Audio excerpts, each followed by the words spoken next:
Hi everyone, welcome. Thank you so kindly for joining us. Welcome to Green Apple Books on the Park. My name is Car Johnson. I'm the event coordinator for Green Apple, and tonight I am very glad to welcome Dr. Akilah Cadet as we celebrate the 1-year anniversary of her book, White Supremacy is All Around, Notes from a Black Disabled Woman in a White World. Can we get a hand for Dr. Cadet?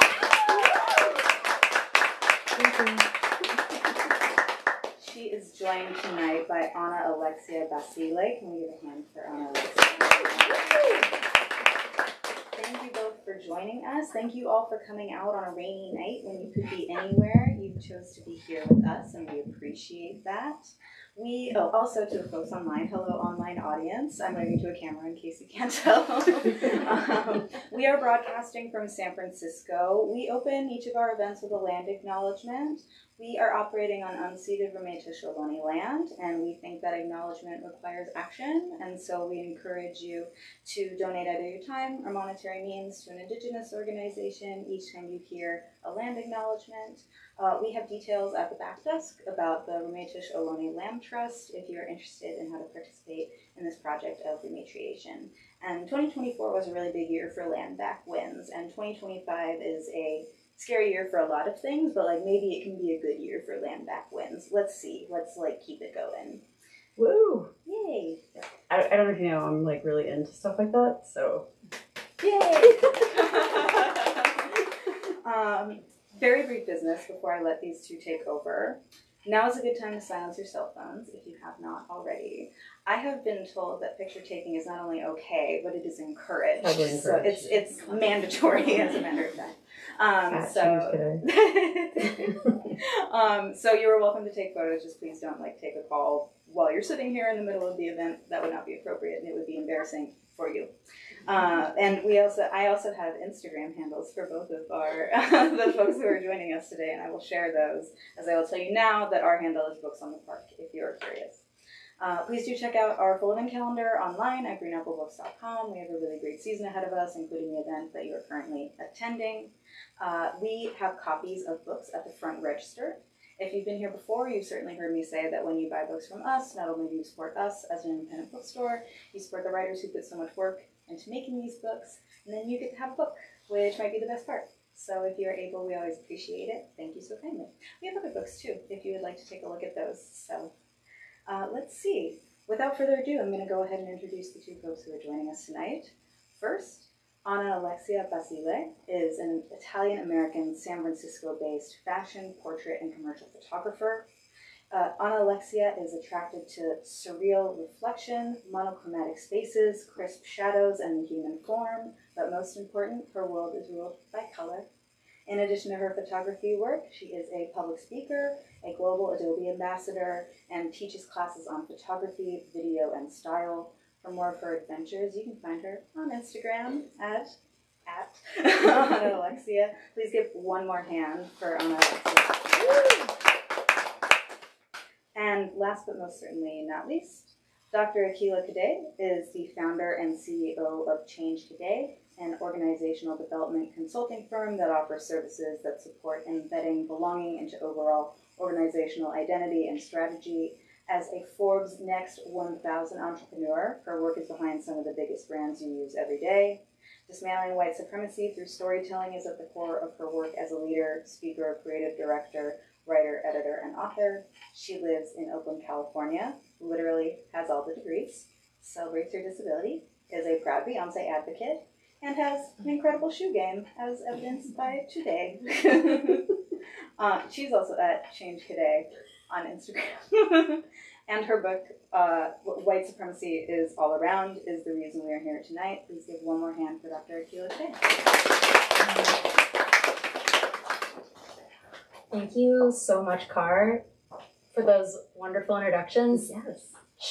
Car literally said, verbatim everything I was going to say when I was introducing myself and you, except mine also has, under Akilah's bio, the words award-winning cleavage. These are important things. Two things.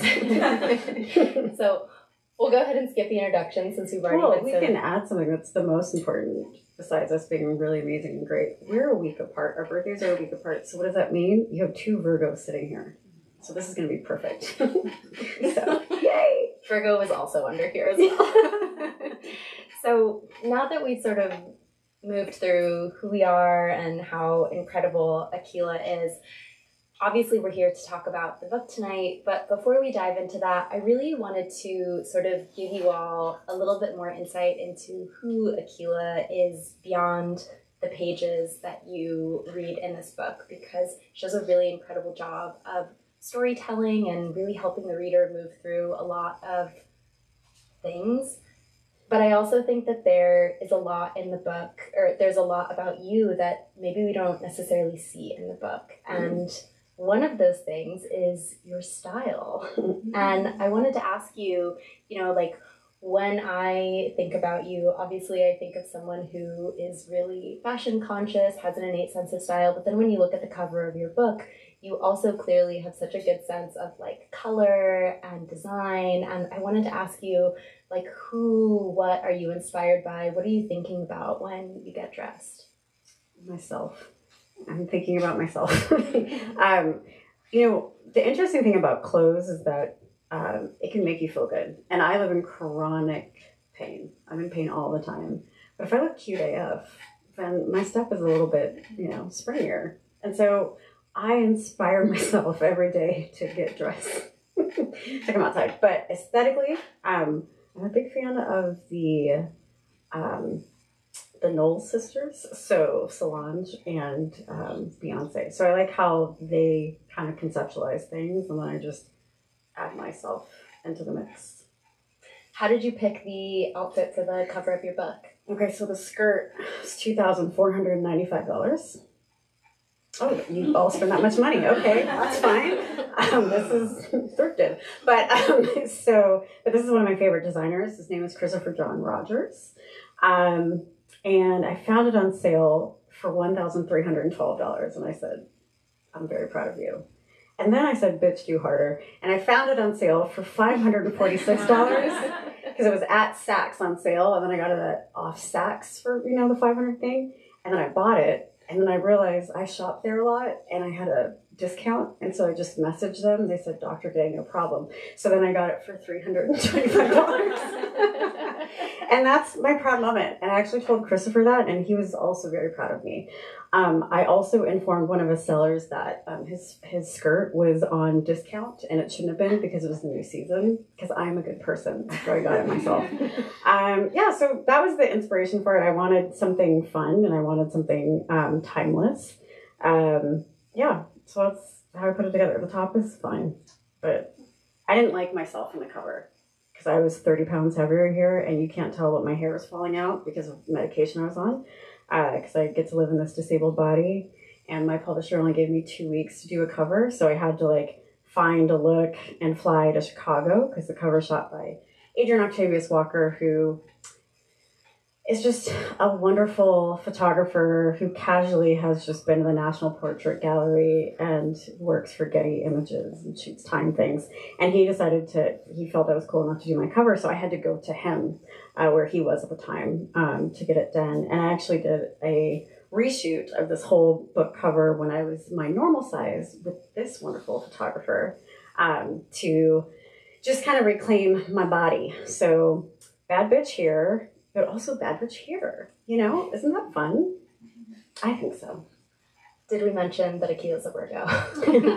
All the discount shopping. Oh, yeah. I love it. Yeah. I relate very much. So in addition to your sense of style, you also are involved in something that often people think about as sort of being on the opposite spectrum, but truly isn't, which is sports. Tell us about your involvement with the Oakland Roots.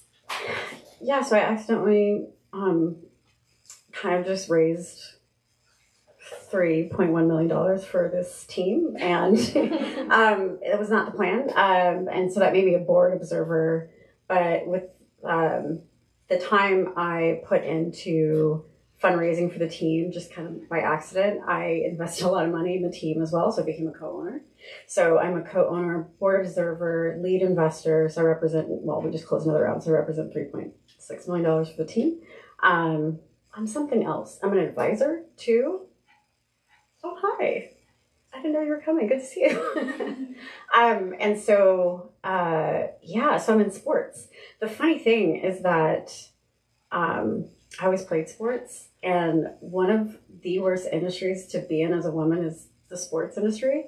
So I like being there because I get to be like, I get to be an asshole, and I enjoy it. It's really, really great because you have to deal with a lot of guys who feel they know everything, and it's like, no, you don't. and here's why, you know, and then they're like, oh, you're right. And then, you know, so I think it's just really important to have female representation in sports, because everyone's now catching up to how important women are in sports. And women are starting to get paid as former athletes. Women are finally starting to get paid what they should be worth. And as a child of an immigrant, real football, soccer is something that I think is really important. And so soccer is the only sport left, probably outside of pickleball, that has opportunities for scaling and growth. And if I want to get another skirt like this, that team needs to make me money. Go Roots. Go Roots. So the first home game is March 22nd at the Oakland Coliseum. Get your tickets. It's kind of a big deal. So, yeah. So in addition to being a style icon, owning a soccer team, you also wrote this really important and meaningful book. And I want to read something to sort of open this chapter. So Akilah writes, "This book is for the Black woman who is looking to be seen and soft in shared lived experience. It is for the white person who is immersing themselves in the community they want to advocate for. It is for anyone who understands that learning and unlearning is lifelong." So I thought these words were really powerful, and I'm curious, has anyone in here read the book? Yay. Very cool. And then who is new to the book and has not read it yet? Highly recommend it. Am I biased? 100%. So for the people in here who have yet to read the book, how would you describe it, and what are some of the highlights that you really want people to walk away with? And do you want to read a piece of it? Maybe. We'll see. Well, I guess so. I could read something. But here's the thing. This book is great. I wrote this book because I was paid a lot of money to write it. I wrote this book because I wanted people to feel validated, seen, and heard who had any part of intersectionality like me. So I'm a woman, I'm a person of color, I am disabled, so I'm part of an oppressed category. So if anyone's ever felt oppressed or left out or felt like you didn't belong, then this book is for you. You can read these stories. These are real stories of my real life. I had to change names because legal issues, but they're real stories, real brands. Privileged Pants is Lululemon. I can say that now because the big expose came out, but we read the book. I couldn't say it. Lululemon sucks, but and I talk about it in my book. And then for white people who have been doing the work since the murder of George Floyd to move past allyship, and it's almost like I have 3 degrees because I knew Trump would win, right? And the thing about allyship is it allows for comfort. And a lot of people who have a lot of privilege or identify with privilege or identify with superior culture, which is white supremacy, they are surprised that Trump won, and I'm not, right? And so this book is a way for people to move past allyship, which is I voted for Kamala Harris to I am actively dismantling white supremacy every day, just as much as I brush my teeth and put on deodorant. And so it's to read these stories and to see ableism, to see racism, and to see the intersections that happen in between so that we all can show up and advocate for ourselves first, and if we have capacity to advocate for others. So that's why I wrote the book. Anyone pick a page number, because 69. Oh my gosh. I'm at 67, so maybe it's a sign. Well, 69 is a very interesting page. So, okay, well, -2. -2. All right, well, okay. For me to get to 69, I have to start at 67. So, well, now this is also a good page too. Look at that. Oh, okay. All right. I lied. 66. So, white supremacy is, look, I'll be honest with you. White people have a hard time understanding white supremacy. So, if you are a white person, I'm going to give you lots of definitions of what it is. Use the one that resonates with you to show up and be anti-racist. Okay, thanks. So I use a lot of sarcasm and humor in the book because I'm a traumatized person.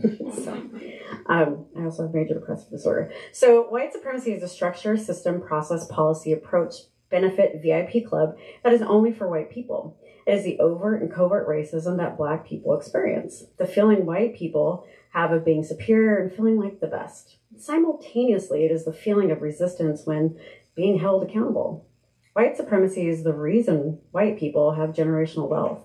Their pain is believed by doctors, the promotion, the college admittance, the comfort when pulled over by a cop, and when committing a crime knowing there will be little to no accountability.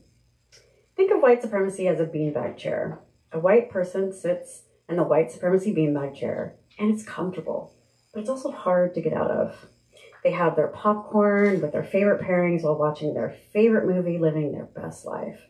Next to the white person in the white supremacy beanbag chair is me, a Black disabled woman sitting on the floor because I was told I wasn't good enough for the white supremacy beanbag chair. When I ask for popcorn and pairings, I'm told I have to pay for them. So I do, even though it was complimentary to the white person in the white supremacy beanbag chair next to me. Then I ask for the next movie to be representative of me and to have Black people in it, and I'm immediately told I'm challenging, hostile, difficult, and an angry Black woman. See, white people enjoy the comforts of the white supremacy beanbag chair when they should be looking around to see who needs popcorn, who needs representation in a movie, and finding ways both big and small to use their power. Their beanbag chair to help a Black person with less power to get a beanbag chair. If you are white in America, I do have a doctorate, but it doesn't always show up for me. If you are white in America, you have benefited from slavery. One of the pillars of white supremacy. I don't care if your ancestors enslaved people or not. You benefit from the residual effects we still see from slavery today. You are part of the dominant culture. What white people did in the 16th century was the start of the privilege you have today. The very systems and structures we live in today were designed to benefit you. It doesn't mean you are a bad person. It just means you are in a position of success that non-white people have to work tirelessly to get even remotely close to. White people benefit from white supremacy like gentrification, redlining, and even where freeways reside and continue to be built. White people feel the heart and soul of America because it was designed for them, by them, even built by enslaved people. White supremacy is a system that provides the very structures that support white people's success. So it goes on, and then I go and I talk about Russia and the invasion of Ukraine. And so page 69, because I don't like FOMO, because that's what everyone wanted. It's per your request. I just have a whole bunch of quotes from people, real people, during the time Russia was invading Ukraine. So some of those include, these are not the refugees we're used to. These people are Europeans. These people are intelligent. They are educated people. You know, this is relatively civilized, relatively European. I have to choose those words carefully too. City where you wouldn't expect that. This is not a developing third world nation. This is Europe. European people with blue eyes and blonde hair are being killed. Children being killed every day. So these quotes go on and on about how these are obviously not refugees trying to get away from the Middle East or North Africa. They look like any European family that you'd live next door to. And so I compare this to, I don't know, this little thing that happened in Gaza. And on October 31st, 2023 was the day I had to turn in my edits. I insisted that I write something about Gaza. And I'm going to read that now because I feel like I haven't read it since there's a ceasefire-ish. So, even when the situation is the same, white people will win. And right now, as I write this, it's autumn 2023. On October 7th, 2023, Hamas attacked Israel, murdering 14,000 people and taking more than 200 hostages to Gaza. Israel responded with airstrikes and ground assault in Gaza, home to over 2 million Palestinian people. What followed was the start of a genocide of Palestinians. As of October 31st, 2023, there are more than 8,000 deaths, with reports saying around half were children. I know some of you may say, well, it is complex. Maybe. But complexity is not the reason to justify kidnapping, maiming, and murdering innocent people. Humanity is impossible when civilians are disregarded and discarded, regardless of who they are governed by. And this is how white supremacy works. White supremacy is when no matter what you say to advocate for the liberation and or end of murder of oppressed Palestinians, Israelis, Muslim, and Jewish people, you are attacked, silenced, threatened, and told to pick one side. I have a social media post that says the people of Gaza are people, and my life was threatened because I cared about the lives that are threatened and oppressed, just like my life. White supremacy is why Americans cannot see the connection to how America is the largest exporter of guns and advocated for the return of hostages and not a ceasefire in Gaza.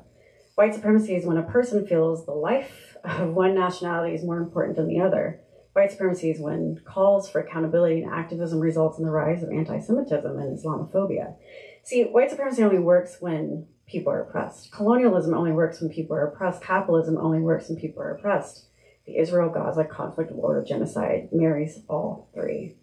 Dismantling white supremacy starts with humanity, and without it, I don't want to imagine where things will be by the time you are reading this book.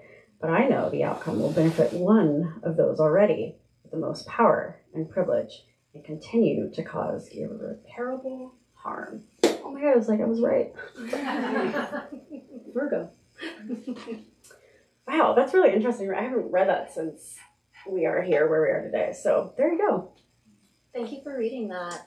Yeah. And for those of you that are considering reading Akilah's book, not only do you have to read it in its traditional format of a book, but you can also listen to the audiobook version in addition to having the book as well, which is way better than what I just did.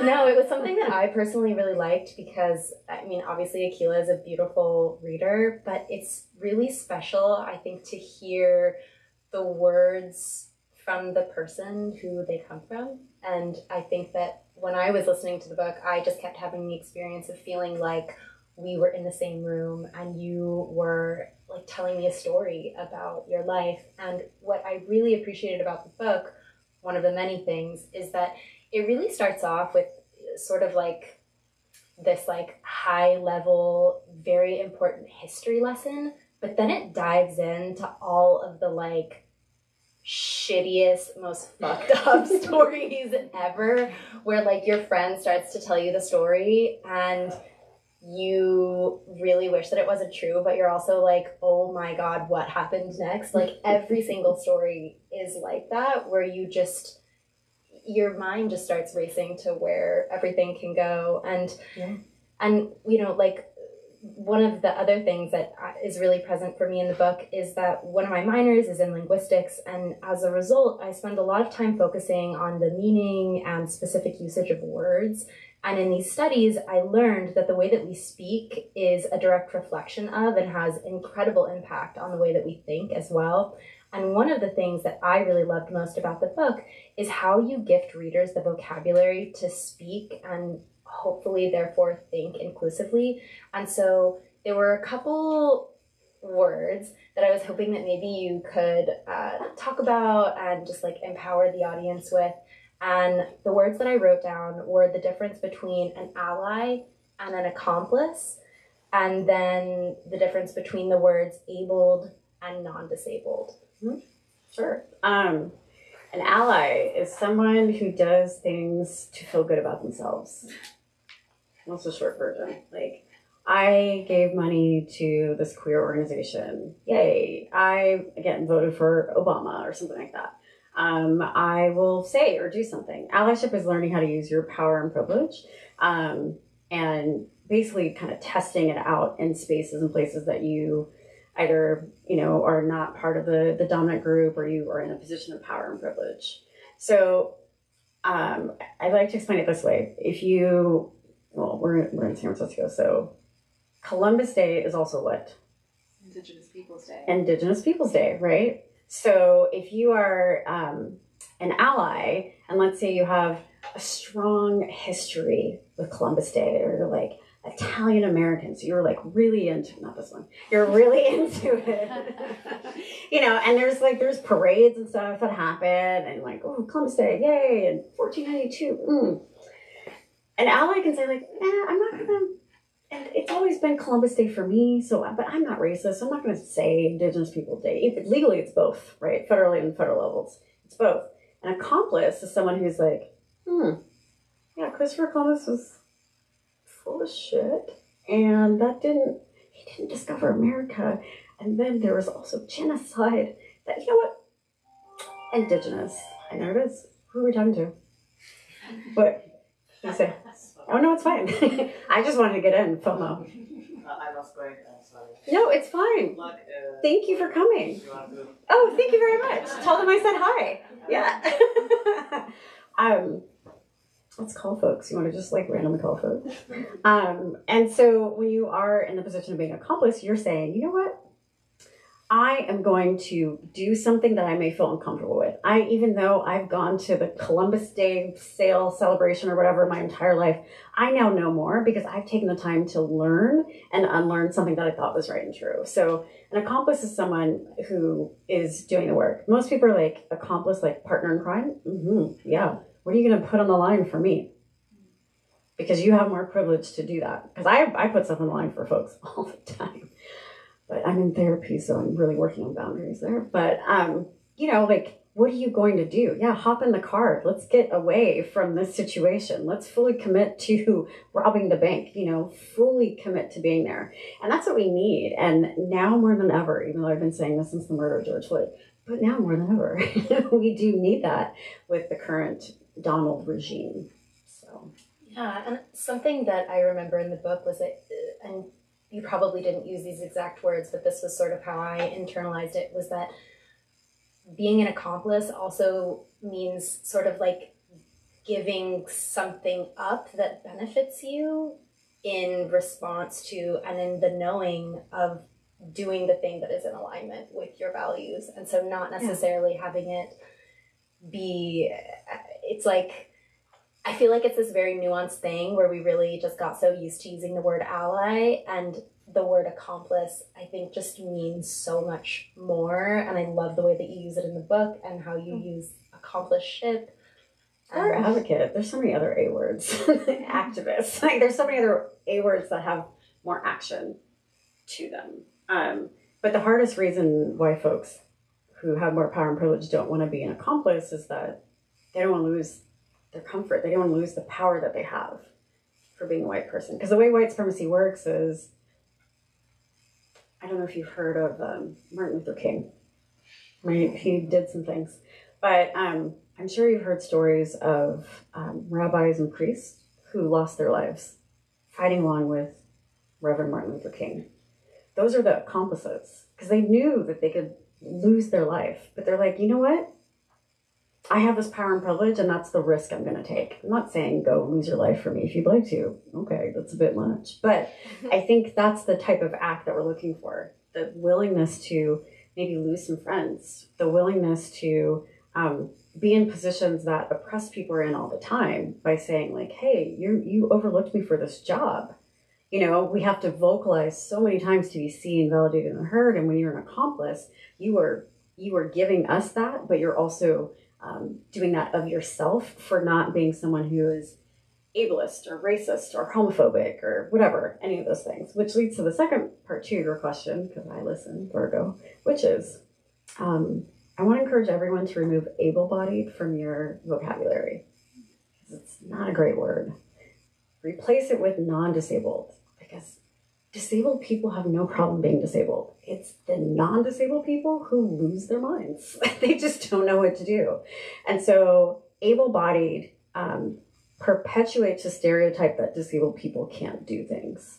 I do things the same exact way as you, modified, or I have to ask for help, which is fine, but I still can get it done. We have the ability to do things. And so when you say non-disabled, you're normalizing disability, because unfortunately we're all living longer. So you're going to have a disability at some moment in time. So you might as well know how to support people with disabilities now. So that's why we say non-disabled. Thank you. Yeah, you're welcome. So I read/listened to your book in under a week, and while so many of your stories really stuck out to me, I think what really hit home most and what I applaud and honor is your honesty around really painful topics of ableism, racism, mental health, and suicide. What was the most vulnerable part of writing this book for you? I feel like y'all should know there is a lot of humor in the book. There is. There's a lot of humor in the book. I was like, yeah, that's tragic. But that is my life. All of it, you know,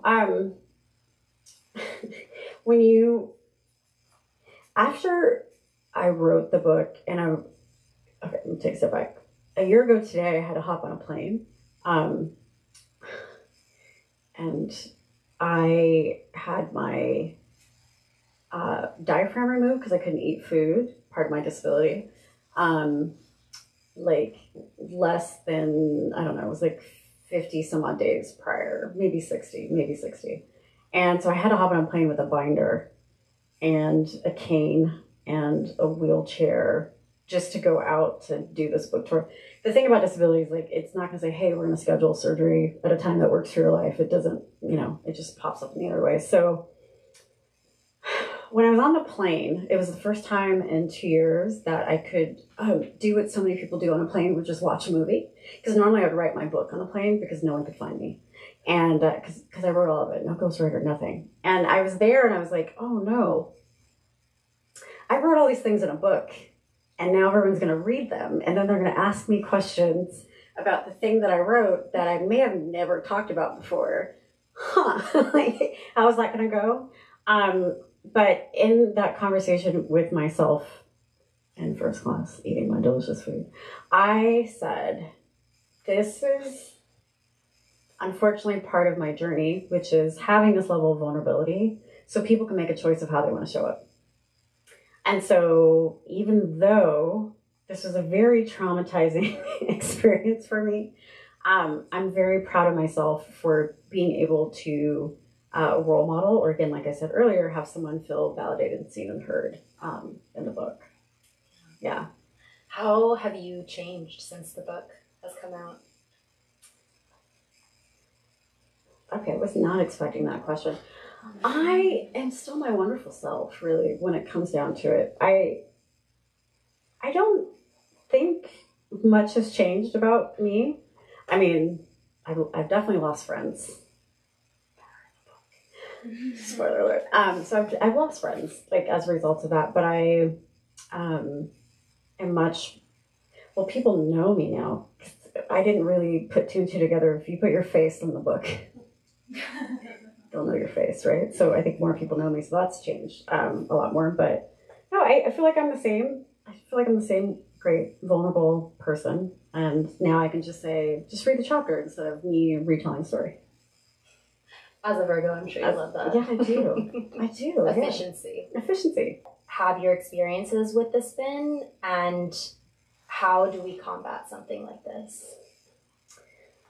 January 20th. Some of you may know that it's Inauguration Day, but I took it as my last MLK Day. And I did what any non-wanting to be influencer does, which is get up in the morning, post something, send out a Substack. And then I watched all the Saturday Night Lives, haven't been able to watch, and anything funny. And I was off social media like for the whole day, which is a big deal. I was very proud of myself. And then I woke up in the morning, and on my Substack, someone told this nigger to go back to the plantation. Well, Substack. I was like, Substack, I thought we were good. And then I had a post. The post I posted the day before had 550,000 views and hundreds and hundreds of white supremacists in the chat. And then saying similar things. And then I was sent an email to my work email. So Akilah, my Akilah work email. And from Undead Shotgun White, but spelled YT, at Gmail. You can Google him or Gmail him or email him or whatever. And it said, she lost, he won, get over it. I was like, okay. And then he got my out of office, my MLK out of office email. And then he doubled down and sent a pixelated video that had a man screaming, "Release me," multiple times on a cross with fire in the background. And that was less than 24 hours of Donald being president. So with the not having protection, because the way I'm an activist is on social media, because my disability doesn't allow me to go out and be in the streets. I can have a heart attack and die at any moment in time. So protests aren't the best spaces to be in, you know? And my cardiologist and I have a very solid plan in place, which is we refuse that I have a heart attack because of white supremacy. Anything else is fine, but white supremacy, no, can't do that. So I had to make a decision of how can I be sustainable in a space and place that doesn't protect me. And I don't 100% have that answer, except for I just go to social media when I want to, and I just do what I can when I'm there. In addition, prior to this new regime, I talk about disability too, because I talk about intersectionality, notes from a Black disabled woman in a white world. And I have a post that has a reel that has over 1 million views. You can go and find it if you want to. And the amount of hate that's in the post for me walking. Okay, so spoiler alert. Some disabled people walk. Yeah, some disabled people. You have invisible disability, which I have. Sometimes it's visible. Like right now, my joints, my hand are dislocating, and that's because my first rib is out of place right now. And yes, it hurts. I am in pain, but it's messed up my whole left side. And so folks are just upset that I'm walking in a video. They're just upset. And so now everything, I have to be careful. So I have to, because we don't have protection. I didn't have protection before because I dismantled white supremacy. And Zuckerberg has never been about that. So I have to sit there and block all of these people. Because if I don't block them, then they send more messages. And I don't want to see them. I live a blocked and unbothered life as much as possible, but I'm also a human being. And I don't like to be called any of those things or, deal with that. And then sometimes I'm petty and I get a little snappy in a response, and that's fun. But yeah. Yeah, I think that on the topic of what you were saying earlier with the election, that you weren't surprised. It seems like there's this part of you that is not surprised that it's happening, but you also are just not, it's like not sustainable unless you are creating barriers between these people. And it just is a huge bummer that these companies aren't doing the work to protect people and to protect the truth and even just with everything that they removed in terms of fact checking and all of these things that felt really important during the first Donald administration. Yeah. If anyone's wondering, I say Donald because remember how everyone said Kamala? Yeah.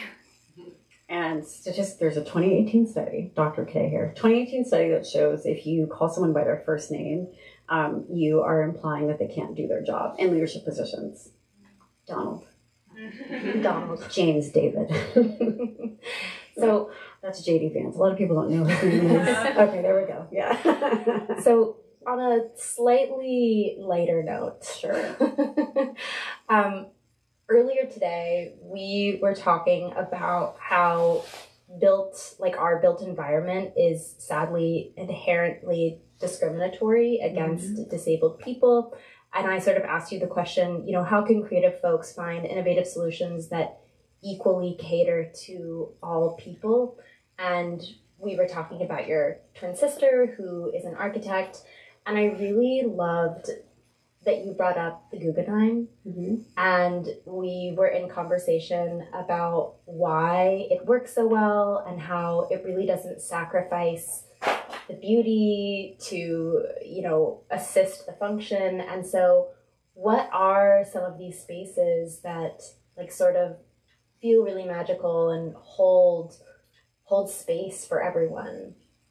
My home. No, that's a magical spot. So I use the Guggenheim a lot. If anyone's been to Guggenheim in New York,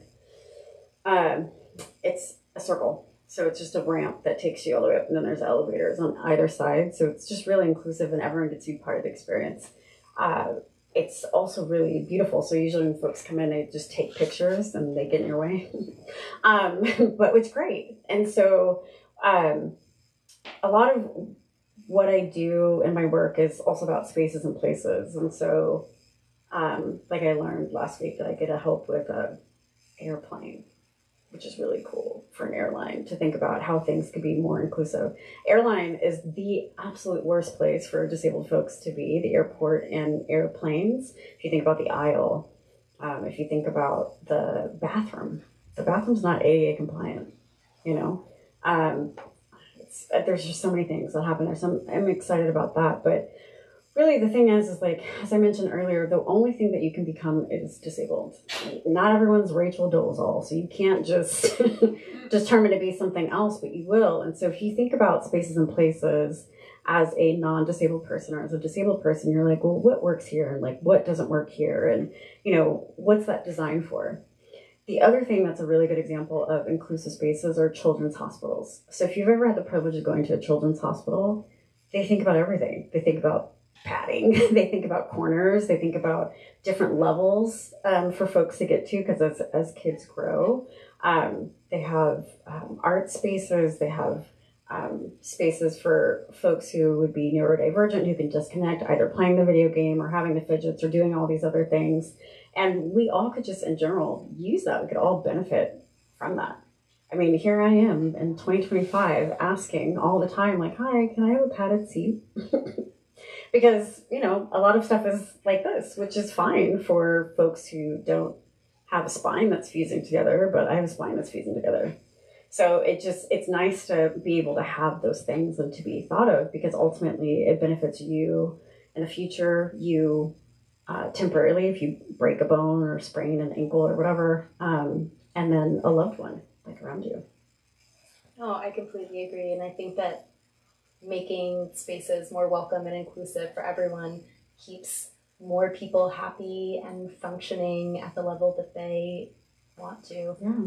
And I feel so lucky that you go out of your way to really do the absolute most in this world. And I feel like I have benefited so much from reading your book and hearing your voice and learning from you as an author and as a friend, a fellow Virgo. And if you all haven't read the book, I highly, highly recommend it. Truly, even if you are just looking for something to listen to while you're driving or you're moving through your day, Akilah is a fantastic storyteller and has had very profound lived experience that some of us are not very familiar with.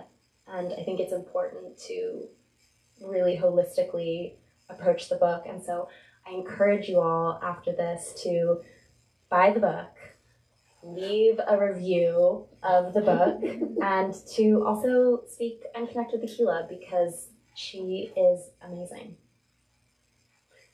I do have that trademark. No, she really does. I do. So I'd like to open up the floor to any audience questions now. Anything that you love about Akilah's outfit?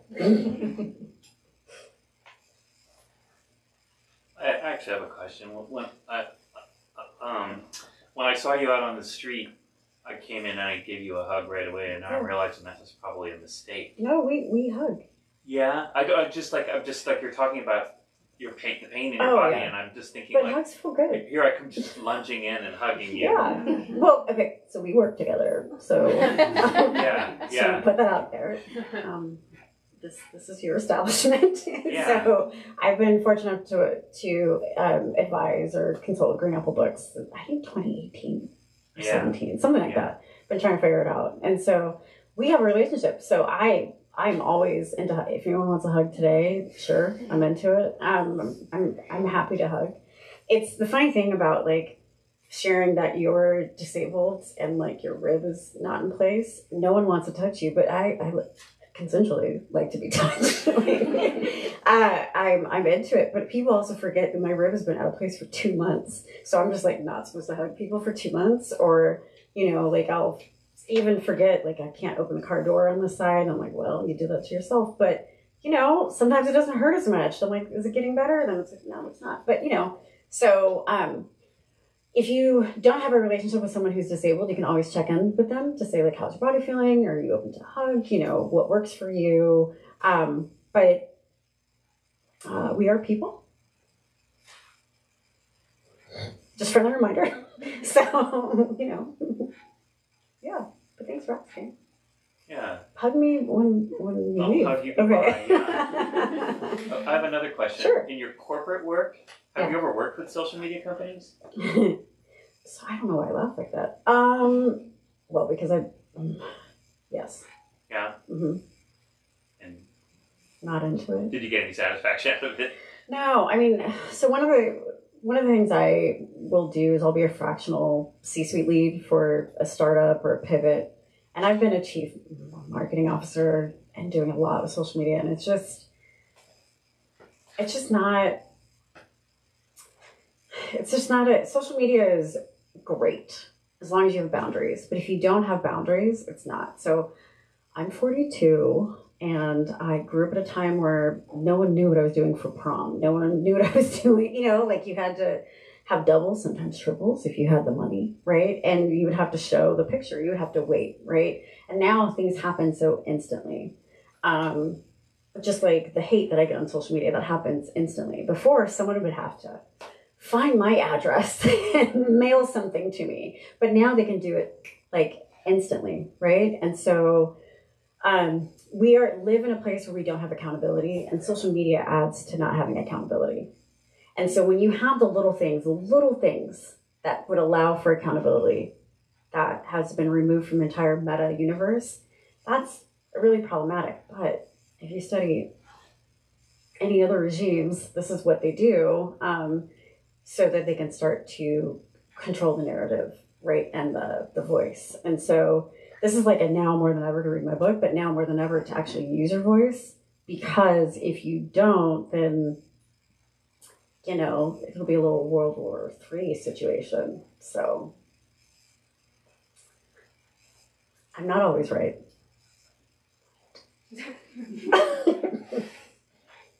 Yeah, I mean, get your eggs while you can. You know what I mean? So, see, and that's the humor that's also in the book, because this stuff is really, really hard. But back to my outfit. So we have a really important thing we have to talk about, which is I'm an advocate of Beyonce.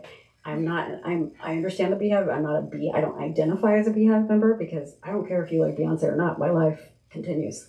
Beehive will get you. But last night, she became the first Black woman to win Best Country Album. I want to remind everyone the Grammys has been around for 67 years.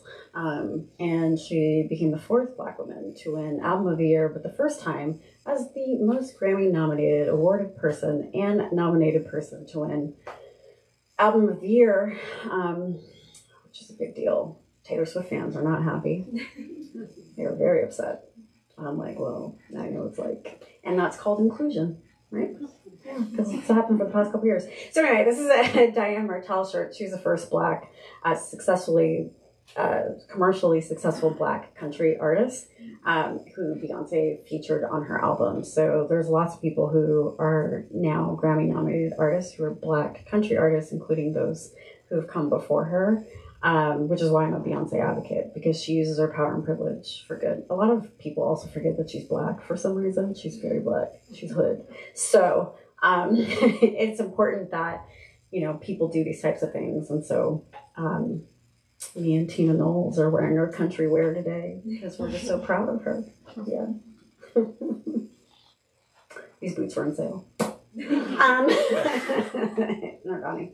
Any other comments, questions, or concerns? Yes, we have an online caller. Yes. From the online universe. Bridget asks, what's next for you? Oh, hi, Bridget. Bridget's redoing my website right now. What's next for me? I don't know. I would like to marry up. Honestly, I'm tired as fuck. So if you know anyone, I would love that. They can slide in my DMs, or it's in the book. I'm very Googleable. You can find me. What's next for me? I am working on another book, but it's a secret. That's it. I don't know. I'm doing more things to tap into joy this year. So wherever the joy is, I'm gonna go. Remember, he can't take that from you. So really tap into your joy as much as possible. I was this morning because I was at a resort. I'm talking to her in a mineral pool. It was great. It was great. My yesterday's goal is to drink a whole bottle of champagne, and I did. But she told me that this morning at like 11, and I was like, today? I was like, yeah, I gotta drive myself home. But yesterday was my 10-year business anniversary, which you can clap for. Thank you. Oh my God, so sincere. 35% of businesses or less make it to 10 years. It's incredibly hard to make it to 10 years. And so I took myself out, and I had caviar, I had truffles, I had champagne, and people were like, oh, this is a really good pairing. Yeah, well, if you read my book, you would know I'm in wine, so you know how to do these things. Yeah. I don't know, I'm trying to be more open this year.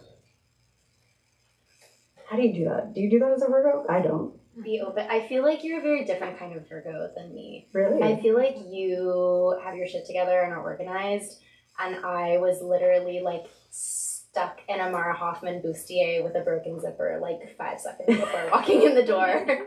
And Matt said, should I use pliers to take it off? And I said, it's Mara Hoffman. Get away. We don't want to do that tomorrow, especially now that it's over. That will make money for you. I don't know. I mean, I have a pile of clothes on my floor right now. So, respect. I'm gonna get through that at some point. Any other questions, concerns? Yeah. I think it makes so much sense to see you two as a pairing when we talk about fashion and being Virgos. That how did you come into each other's orbit? When did you meet? What kind of work have you done together over the years? Oh. We want to see the friendship bracelet.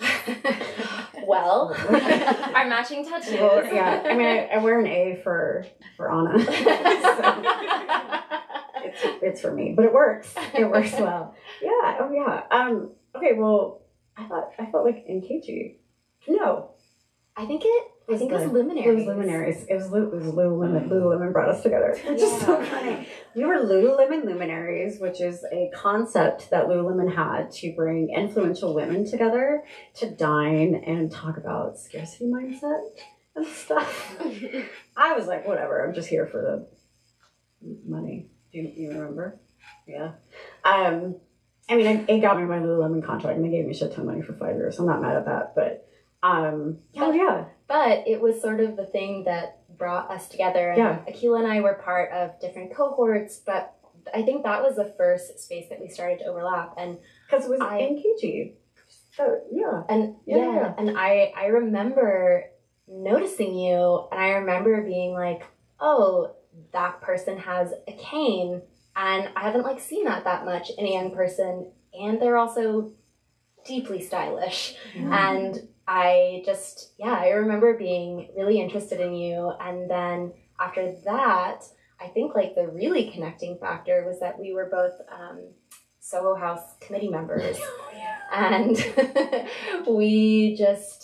I don't know, even though Akilah and I live on opposite sides of the bridge, I think there's something to be said for having certain like overlapping things in common that you get to talk about and, you know, to whatever extent you want to say, like just be in friendship about and sharing space and sharing experiences. Like, I think all of those things really brought us together and a friendship was born. And I mean, we've been through some things.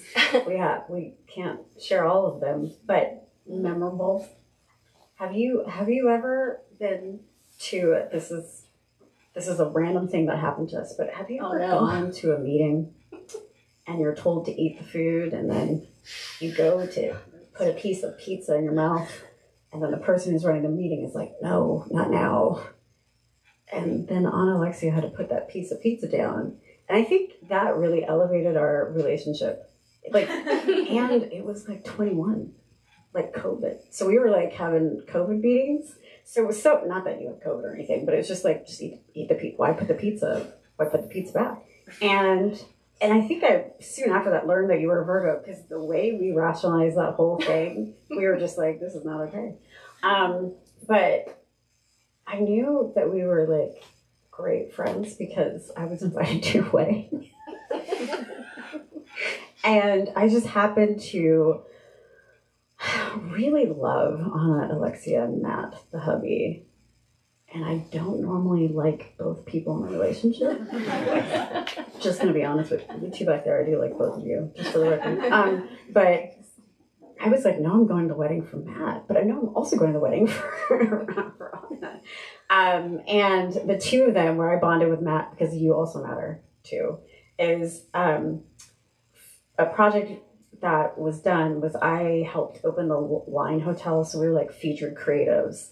And Anna did this really cool photo shoot, and Matt wrote the story that we kept for almost a year. It took forever to come out. And then I spent like 5 hours with the two of them, and we were going to different locations, and I was like, I would like to do this forever. And then I made it to the wedding.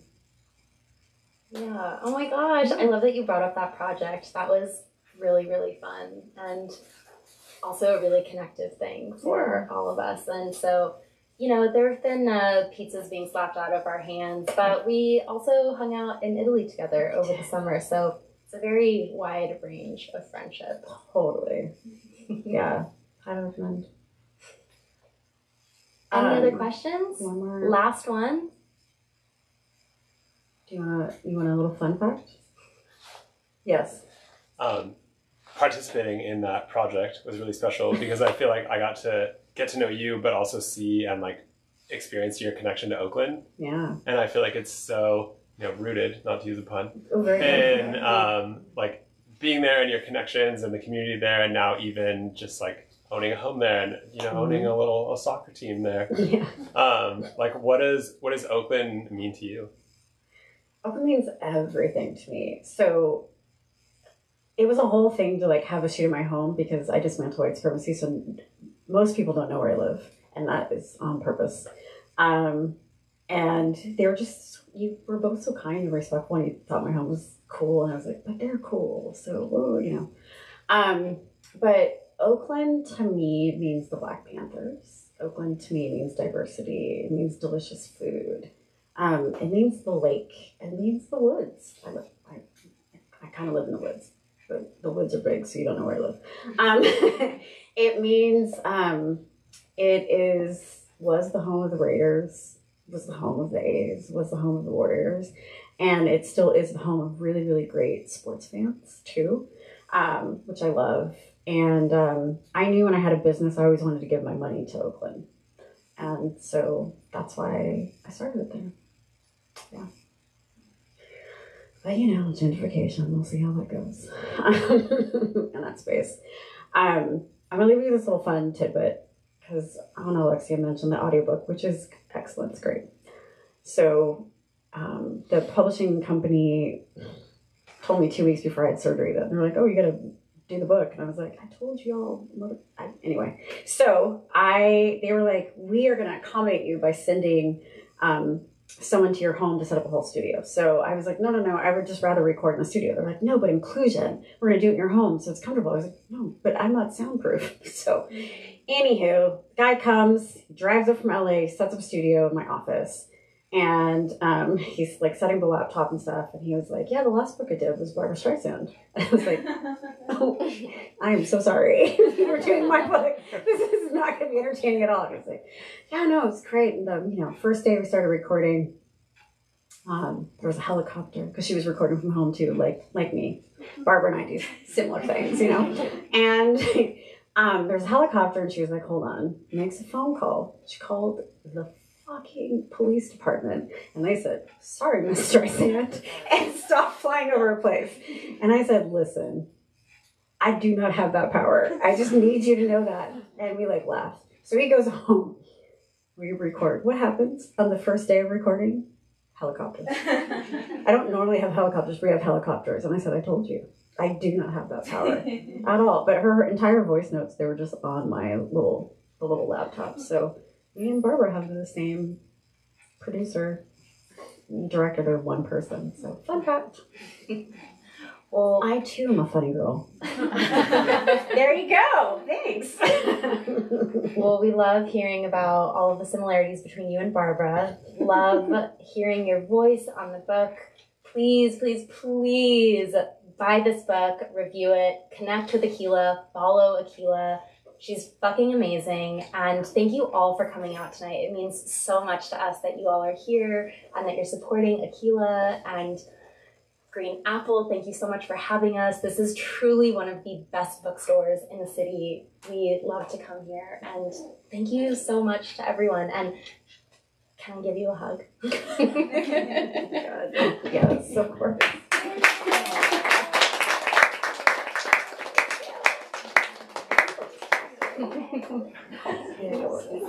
Can we give one more hand for Dr. Akilah Cadet?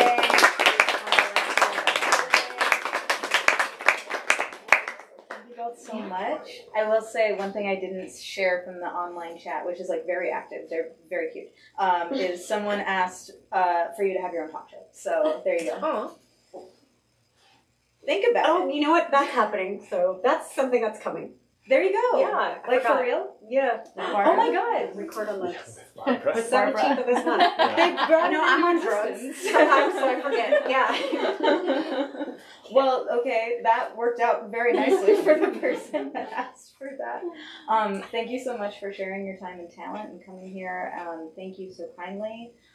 Thank you so much for being such a great moderator and so thorough and thoughtful in your questions. Thank you all for joining us as well. I will be brief and just let you know that we have copies of Dr. Cadet's book at the front register. You can find them there. And then, would you be willing to sign those copies? No, it's a firm no. No. Of course, yeah. Happy to, of course. Excellent. And you can come up here to have them signed. Please take a look around. We're open till 9. Make yourselves comfortable. If you have any questions, let me know. And if not, we will see you next time. Thank you so much.